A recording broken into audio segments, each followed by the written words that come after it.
प्राचीन आश्रम में एक वृद्ध साधु रहते थे। 30 वर्षों से उन्होंने कठोर तपस्या और प्रभु का सिमरन किया था। अब जब मृत्यु का समय निकट आया तो उनके मन में एक गहरा संतोष था।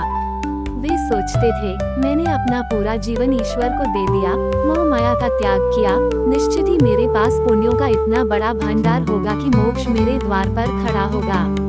उसी रात उनके ध्यान में एक धुंधली सी स्त्री की आकृति उभरी। उस स्त्री ने बड़े करुण स्वर में कहा, हे महात्मा, क्या आप मुझे अपने एक दिन का पुण्य देकर बदले में मेरे एक दिन का पाप स्वीकार करेंगे? साधु चौंक गए। 30 साल में कभी किसी स्त्री का विचार तक मन में नहीं आया, अब अंत समय में ये कैसी परीक्षा। उन्होंने इसे मन का भ्रम मानकर झटक दिया, पर वह स्त्री बार बार ध्यान में आने लगी।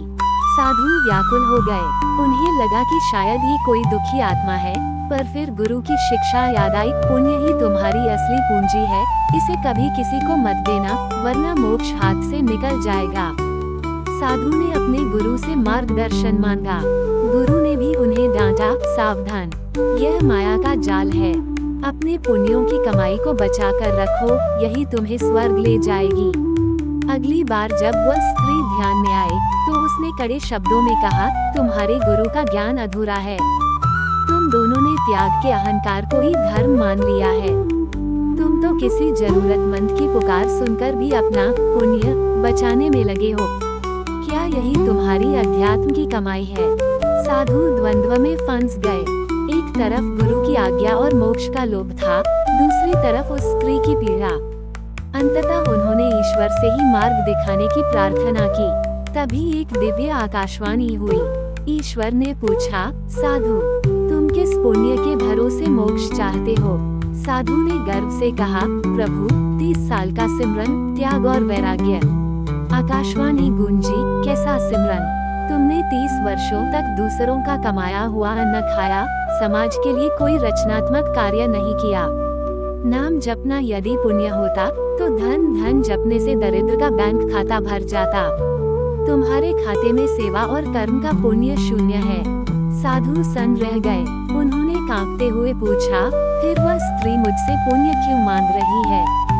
भगवान ने उत्तर दिया, वह स्त्री तुम्हारी पत्नी यशोदा है, जिसे तुम मोह कहकर बीच राह में छोड़ आए थे।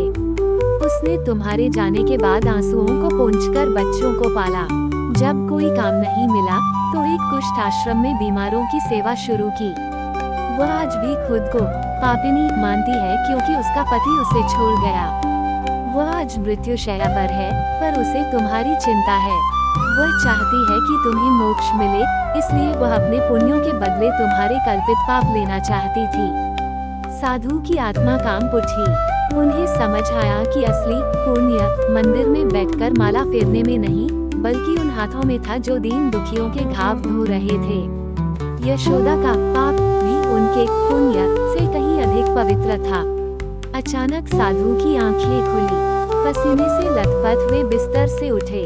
सुबह की पहली किरण फूट रही थी। उन्होंने अपना झोला उठाया और गुरु के पास पहुँचे। गुरु ने पूछा, कहाँ जा रहे हो? साधु ने दृढ़ता से कहा, गुरुदेव, अब तक मैंने सिर्फ शब्दों को पढ़ा था, अब धर्म को जीने जा रहा हूँ। मैं घर जा रहा हूँ, सेवा का पुण्य कमाने। स्वर्ग और नरक की चिंता छोड़कर केवल इस बात का ध्यान रखें कि आपके स्वार्थ से किसी का दिल न दुखे। सच्ची साधना पत्थर की मूर्तियों के सामने नहीं, बल्कि टूटते हुए इंसानों को सहारा देने में है।